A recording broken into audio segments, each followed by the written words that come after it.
How are you, Phyllis? How are you? Oh God, you look gorgeous. You too. Look at you. They picked. They picked two of the best. I know. I was so excited. Well, we saw each other. Karen has an amazing character. I'm sure you know about her church lady, who is hilarious. And I was just sharing with them. She's got, and I do stand up as well. And she came to support me in the show that I did on January 24th, 2018. Can't ever forget that day. It was my mom.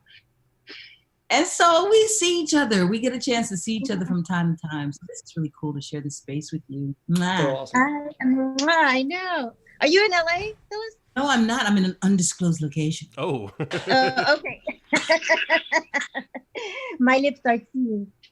So just so you guys know what we do here, we're a TGIF podcast. We go back and we watch whatever happened to air on TGIF 30 years ago. And right now, or actually next week, I think, is when the first episode of New Attitude would have aired on TGIF. It's actually the second episode, but the first one to air on TGIF. So we brought you guys in to kind of talk about that and kind of go alongside us talking about the episodes. Cool. All right. Are you Travis? I'm sorry, I want to make sure. I'm Travis. Oh, and that's Steve. I don't know where he actually is on your screen, but that other guy is Steve. That way. That's Steve. There? Steve. Down here? Over there. Right. Okay. So, yeah. Hi. So, yeah, thanks for coming on. We really appreciate it. Oh, this is, 30 years. That I don't know how I feel about that, but okay. Great. You look better than ever. Listen, only my hairdresser knows for sure. You're sparkling, that's for sure. Which is pretty funny because you're talking about the hairdresser and we're talking about New Attitude, and they kind of go together a whole lot right there. Exactly. Yeah. Exactly. So, hair and women. Oh my God. But we made a lot of history. We did a lot of history making. We didn't know it at that time. We were just grateful to be on a show. But we made history. We were innovative in some ways, like Karen, when she came to the cast, it was like they were searching for this perfect element. And I was sharing with them, there was Josephina Permise, who'd come in before, who was a woman of the theater, an amazing personality, but just was not the right energy or the right element. But when Karen came in, her absolute honest deadpan, like she took dumbness to the next, like is anything going on up here? There's got to be space going on up there. But just so real and honest about it that it worked every time, and just a beautiful person as well. So that was something that was historical that for us that we found this young, I say we because I felt like, a part of the creative team. The production. It was a lot of because I got a chance to have my designs on the show. They let me dress myself, and cool. They let us have natural hair on the show that wasn't really Afrocentric, wasn't really, wasn't as what it is now. And so we kind of broke the ice in that. And so we did a lot of good stuff, a lot of good stuff, funny stuff. So when you guys were filming this show, was the whole thing filmed? Like, did you do all 8 episodes in a row and then pitch that places, or did the pilot get pitched and then you guys recorded the rest of it? How did that whole thing happen? From what I know, this pilot got picked up, right? The sold, and then they shot the pilot, and then the first 7 episodes total. Yeah. But it was sold, and then they started shooting, and then it didn't. After that, stopped. But I just remember Phyllis was like this iconic. I can't even think of who to compare. She had this whole comedy routine, the power of the bootay, and it was it was like the thing. And so when she came on with her own style, it really was. But yeah, I think I was so naive. It was only the second show that I had ever done on TV of any kind, so that was kind of unusual for me. So I was really, really green, but, and I was excited, and I was like, oh, I got a series. Now it's over. Okay. Next time. I didn't realize it was that hard, but yeah, I think the show was, they ordered the episodes already, right? I believe. Yeah. I had a little secret that was going on, because I had a development deal. So I had a development deal with ABC, and it was sort of like they had a set already. There was a beauty shop that had not worked well for something else that they were going to do. And so when they pitched this, it was like, well, we kind of already ready, Phyllis, if you like this. And I was like, are we going? Is it going to happen? Is it a go? Or their text going to be written, and they're going to hit the bank, and they're going to get paid. I'm in, God dog it, I'm in.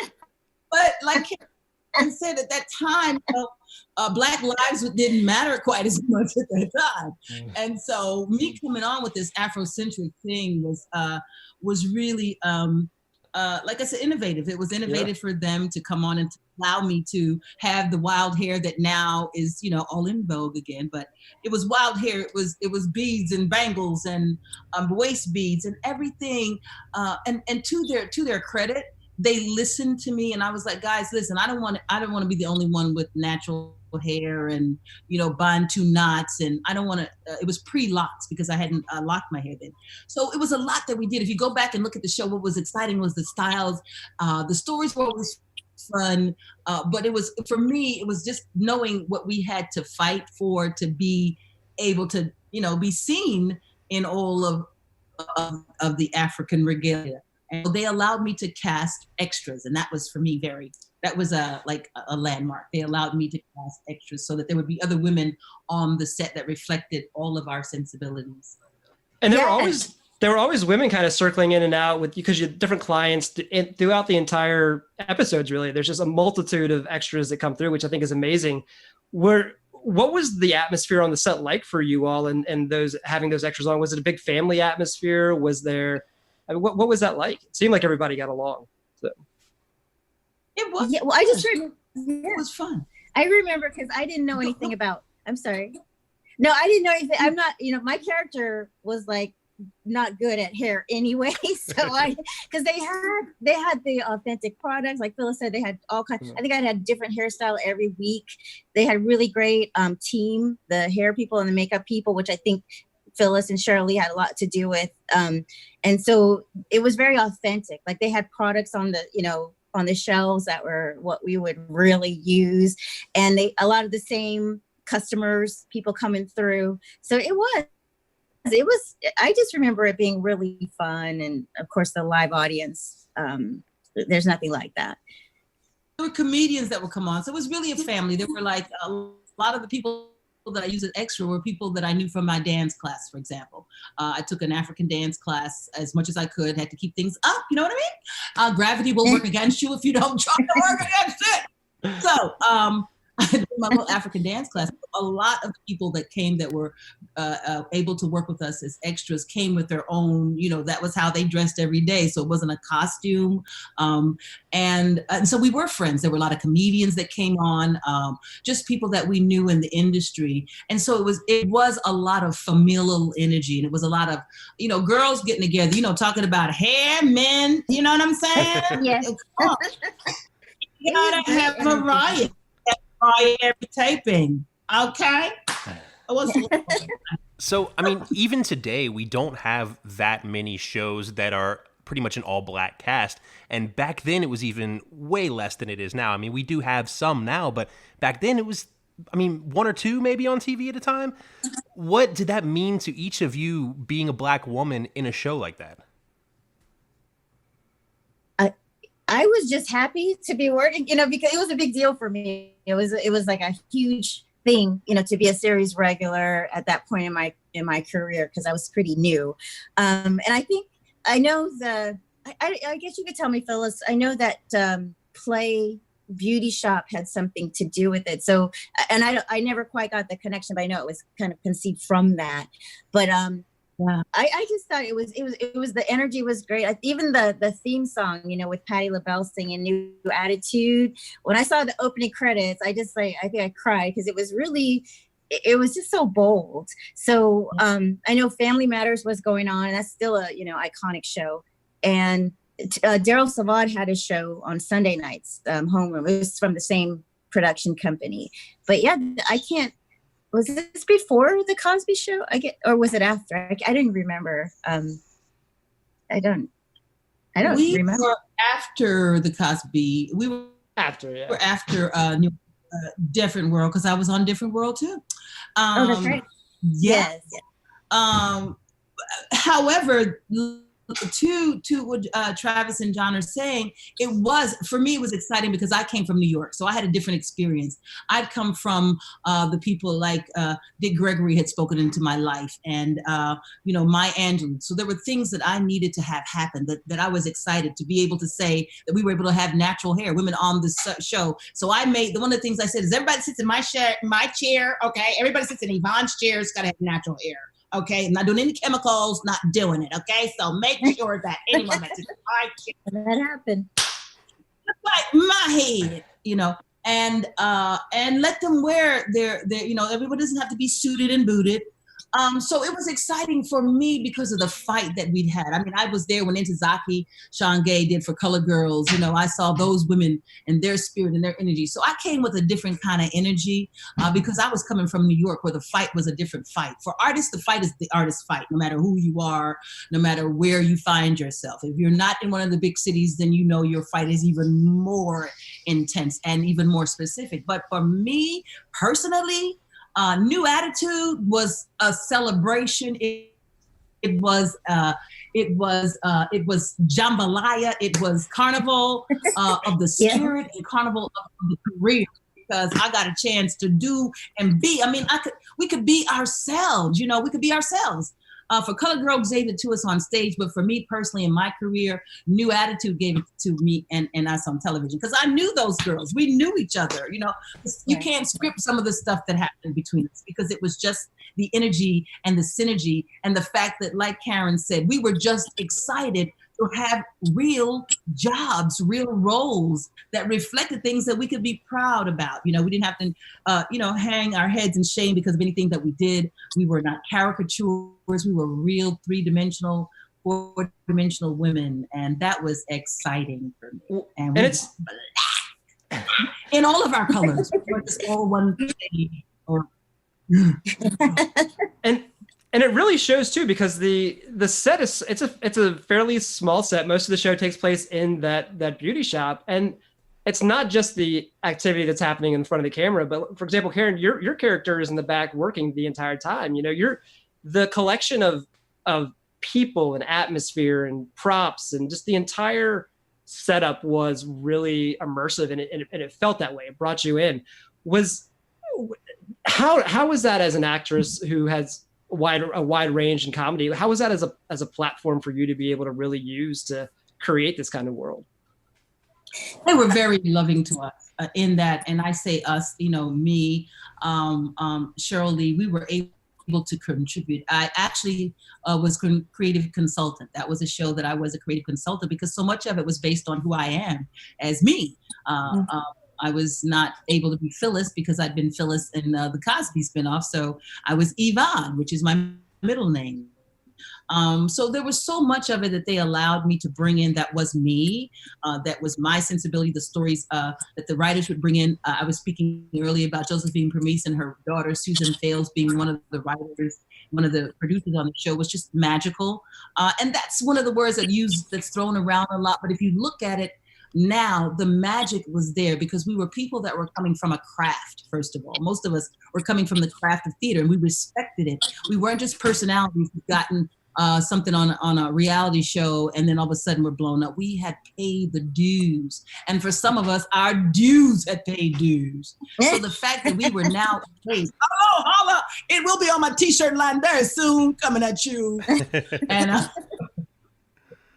yeah, it was. I think. So it was. No, go ahead. No, you, Karen.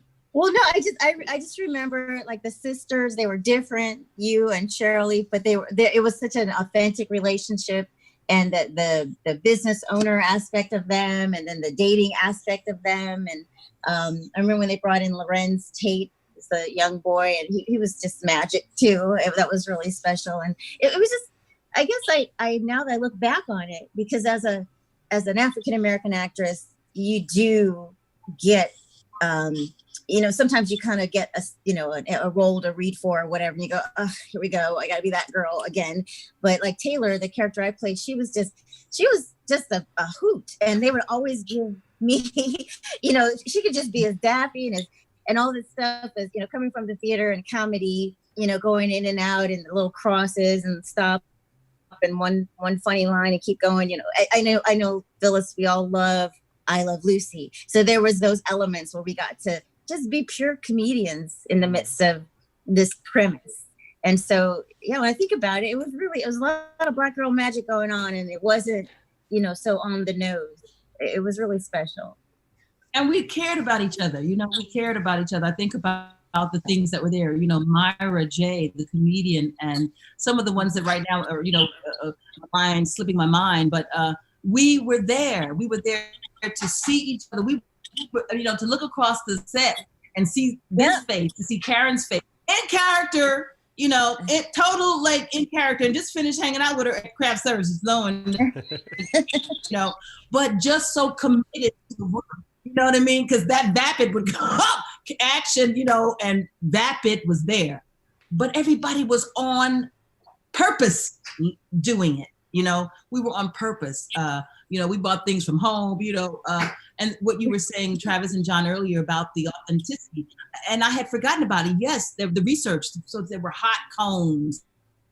Yep. That really we had grown up with, so that no matter what the demographic was, if there was not someone that grew up as, from that experience, it would be something that would be interesting for everyone, and not just the Black community. And so as a writer and as an artist who now knows that, for me, I tell people the world that I write about and the world that I inhabit is a world that has everyone in it. Now, my main characters may like me because that's my life, okay? However, I cannot deny that there are other people on the planet that do not.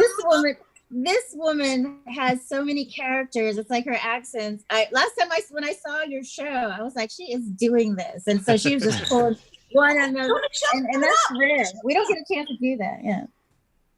No, we don't. And thank you. I mean, that's what I'm saying. It was important because I saw the birth of things that I'm seeing now in more fruition. Artists that were babies, that were this was their first show was our show, or their first speaking role was our show. And now these women have gone on to develop amazing careers. And I just, even when I got the email from Larry, from Brittany, and then I was like, oh, this is kind of cool. Because you think with reality TV, and not that I'm a hater of reality TV at all. No, I am not. Oh, okay.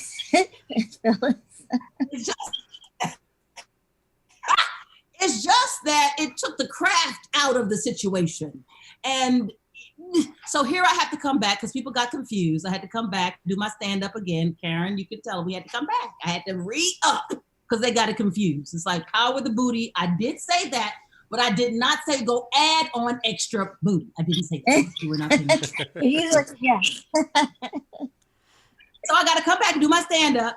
I'm doing a show in Atlanta on Labor Day Sunday. I want, I don't know when we're going to air this, but if we're airing before Labor Day Sunday, or we're going to be Labor Day Sunday, Atlanta, I'm coming Atlanta the Sunday before Labor Day. I'll be there standing up doing it because people don't know that I do stand up. Karen, can you believe that after 30 years, people still go, is she funny?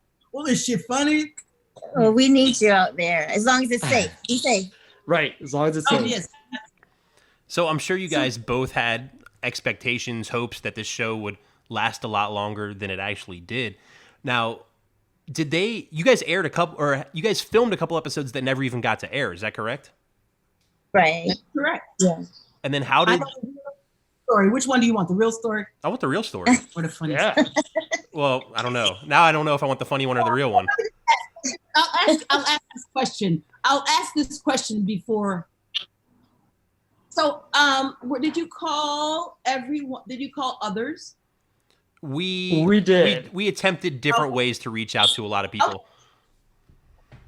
Well, let me say this. We could have gone on. Okay.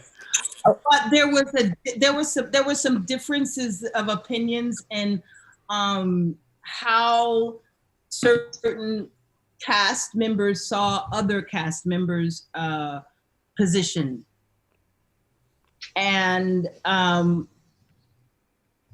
they decided that it was there was no way, if you don't establish twins at the beginning of the show, it's hard for us to be twins later. One of us has to be the older sister. One of us has to be. See, I didn't know. I just knew that. No, that wasn't how much do you want to know, people? How much do you want to know? My eyes are crying. No. I was very green and naive. So, but it was, I don't know. I guess it wasn't. I know, there were changes and stuff like that. So, and like I said, for me, it was like, oh, I have a show. Okay, I'll get another one. And then, it's like, I realized it's not that easy to get on a prime time series. But it was a great introduction for me, and I have happy memories. And there's so many people, like she said, the people if you look at the cast in the background, people like Roxanne Reese and AJ Johnson and BB Drake Massey. There was just so many really great Earl Billings, and I say just. It was a good experience, and it was disappointing. I know that, but I know it happens. So I didn't. I wasn't in the loop. We weren't producers strong enough at that time, and that's really what I learned. That Cheryl Lee, Morris, Karen, BB, we all loved the show, and we loved being there. I lost my father during the time, so my mind is, I'm kind of going back and thinking, it was like, I remember a couple times that I wasn't on set. I did too. I didn't know that, Phyllis. My dad, both of us, my dad passed right before we went on the air. So yeah, that was 30 years ago. It was like a lot of history. Right? So yeah, he never got it was to see it on the air. In that I learned so much. I learned so much from Cheryl Lee. I learned a lot from Morris. It was so funny. It's fun. True story, Karen. He only became that guy when the camera was on. Yep, it's true. What? He's funny, right? It was the weirdest thing. You could be talking to him, and as soon as the camera, and I was like, "Oh my God, that is so." That is hilarious to me. He is not. He was like the sweetest family man. He loved his kids. Yes. And he was like a family man. He was very different, but he was so good in that. I mean, he was just so much fun, and people loved him, and everybody. We had a lot of fans, even in our little, lightning rod of an existence. I imagine Morris Day's character was probably what Morris Day was 15 years before the show came on. A guy who's struggling and hustling to get that music out there. The only man, until he always had a come. He was smooth, but like she said, an amazing gentleman, a gentleman. I'm trying to think of who were some of our directors. Oz Scott. Oh God, I remember hanging out the window remember that episode with my feet out the window? Lucy moments. There were, and I remember we had one time everybody was bald. Oh, that was my favorite. Remember everybody had to wear a bald cap. We haven't got there yet. No, we've only seen the first two because that's where we are in the timeline. So this is amazing that you guys pilot. Oh, pilot, yes. So all of that stuff. Oh my God, yes. It was so much. I just, I look at the hair. I look at Cheryl Lee's hair, and I remember where we were in our personal relationship, and I remember the M&Ms that I fed her happily because I was like, Cheryl Lee, just let us get on the air. Once we get on the air, we'll be fine. Everything will be fine. And it was. Yeah. Yes, I remember you guys said the M&Ms was like the secret. Like, get some energy, get some energy. Feed her M&Ms, feed her M&Ms. And rub her feet because I'm a massage therapist. I confess it now. I'm a trained massage therapist. Nobody knew it. But at that, but I would get those feet reflexology. Just stay. Everybody just stay calm. Breathe. So when the when the show made it to air, did you all have any concept of TGIF at the time? Since we are a TGIF podcast, we like to just kind of get a bearing. Was that part of your pop culture awareness when you were making the show? It wasn't. It wasn't a part of mine, but yeah. I'm just getting into social computer. I'm over 40. No, don't say that. I'm 39 and holding, but I know the TGIF was exciting to me because I think I was just coming out of college and, with Family Matters. And then I was looking it up. Dinosaurs was on around this time. Yeah, it hasn't started yet, but almost time for that. It's almost time, yeah. Yeah, that show was I don't know. I got a kick out of that. But I remember Family Matters was a big deal. Yeah. Perfect Strangers. I loved Belkey and all those guys. Oh, yeah. But, but I guess now that you guys are bringing this back, Stephen and Travis, I think I'm starting to feel more iconic about it because I never quite related when we came on the air. I didn't remember that until I remember. You all, so New Attitude, I don't even know if you might not realize, but it kicked off the second season of TGIF. You were one of the 4 shows that was at the beginning of the second season of TGIF. So you guys had your place as in the TGIF, zeitgeist and history. My brother have 2 brothers that are in, I don't call them geeks, but their viewing is different. Mm-hmm. So they're like, they're excited, like for real. I'm like, really? This is like, yeah, something to be excited about, and that kind of way. I'm like, because I'd be looking at nothing. My court TV shows. I'm sorry. And Steve Harvey. I got it with my mom. I've got to watch Family Feud. I'm sorry. I admit it. Family Feud. But it reminds me with my mom. We're big Family Feud people around here too. But the thing when I was littler, we used to like that whole, and this is how old I am, when it was like, the Partridge Family, Brady Bunch, Love American Style. It was like a big block like that. But I don't think they didn't call it anything in particular. But we would have our days. And so when TGI Friday came back, it really did become, from 8:30, 9:30. It was the time when you could just watch like 4 great shows. And for about 4 weeks, we were there.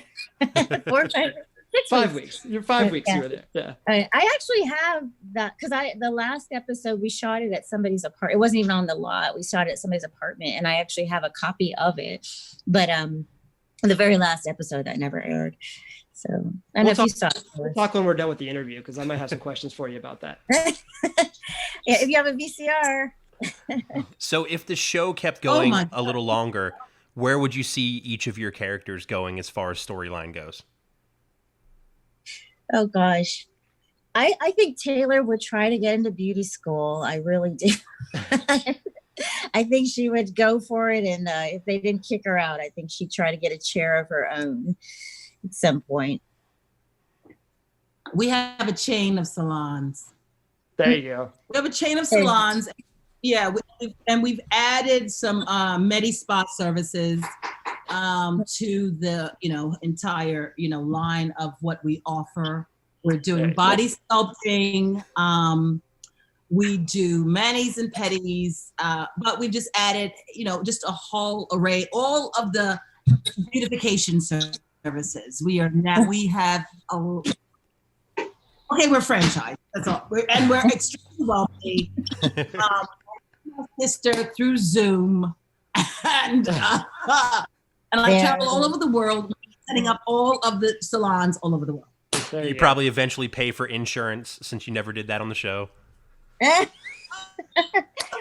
That was an incident, wasn't it? Chili taking care of that. Remember Chili? Chili's taking care of that. Chili, yes. Little Chili. Chili D's taking care of that. Yeah, I remember when I first met him, he was such a cutie, and his brothers, it was just, there was so much fun. Well, and he's been my kid on Women of Brewster Place. Oh, so I had met Loren, and the Women of Brewster Place. I'm saying, so for me, it was just a wonderful concoction of amazingly creative people that from the top, it trickled down. And when I think about it, like I'm saying, wow, I'm listening to my brothers now in my head going, so this is what they were talking about, TGIF. And I was just a revolutionary at the time. I was doing my revolutionary thing. I didn't have time for no tea. Miss me with the madness. I got things to do. Well, you two and the rest of the cast really created a rich world in that beauty salon for those few episodes. So it's been fun to watch so far, and we've got a few more episodes to look forward to. Before we let you all go, Phyllis? You said that you've got a stand-up gig coming up in Atlanta Labor Day weekend, right? Weekend, yeah, it's Labor Day Sunday. And so just ask everybody to follow me, follow me at Phyllis Yvonne Stickney on Instagram. I'm #Phyllis Yvonne Stickney. Twitter, I'm Phyllis Stickney. But follow me and find out, because I'm going to do that, and my clothing line's going to be coming out soon as well. Do you know what venue it is? Back to my stand-up, yeah. Do you know what the venue in Atlanta is where you're going to be performing? The venue in Atlanta, management is deciding that as we speak. Okay. But I don't know it right now. But I will be in touch with you, Travis and John, and I'll let you guys know. And if you share it with your followers, I'd love that. Yeah, absolutely. We'd be happy to. Karen, can people follow you online too? Yes, my thing right now, I do stand up, but I do a character. And her name is Etta Mae Mumfries. And my handle on YouTube and Instagram is ETTAMAE Etta Mae TV. And so she's a character. She'll have you tickle pink. She's inspirational. And that's what I do. I have to put on my hat. It's over there somewhere. But yeah, we got tons of video on YouTube, and I post every Tuesday on Facebook on Etta Mae Mumfries' page. And then we have Instagram. So I would love if people would get into Etta Mae, because that's my favorite thing to do right now. Etta Mae Mumfries.